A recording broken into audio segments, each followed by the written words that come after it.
Hello mga idol. Record muna tayo mga idol. Dahil anong pizza ngayon? February 11.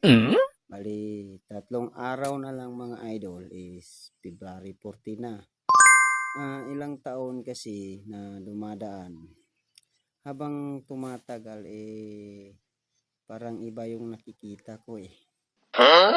Kasi yung February 14 is araw ng mga puso, di ba? Yung mga kabataan ngayon is may nanliligaw sa kanila. Sabi niya,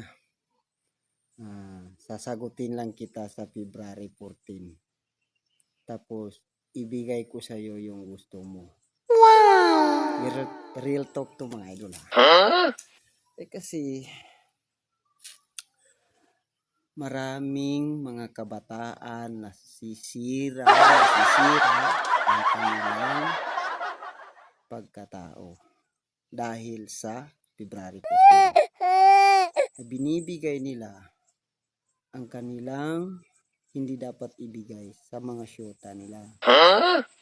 Hindi naman dapat yun dahil payong kapatid sa mga kabataan ngayon, huwag ninyong ibigay ang gusto ng isang lalaki na hindi mo pa naging asawa.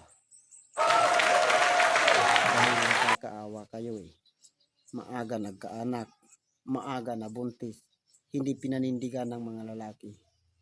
Sinong kawawa? Yung mga lalaki na yan o kayo? Dapat bago kayo pumasok sa isang relationship, pag-isipan niyo muna. Huwag niyo sundin yung puso niyo. Ang sundin ninyo ang sinasabi at tinuturo ng inyong mga magulang. Dahil sila ang nakakaalam kung ano ang inyong mga kinabukasan.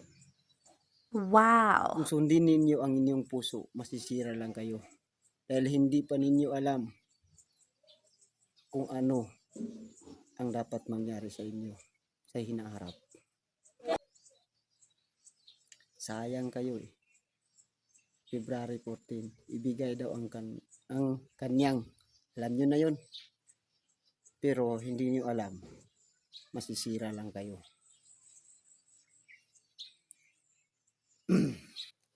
Nakakaawa Nakakaawa ang mga kabataan. Dahil sa February 14. Nagkakamali yung mga tao sa pagkaintindi ng 14 na yan.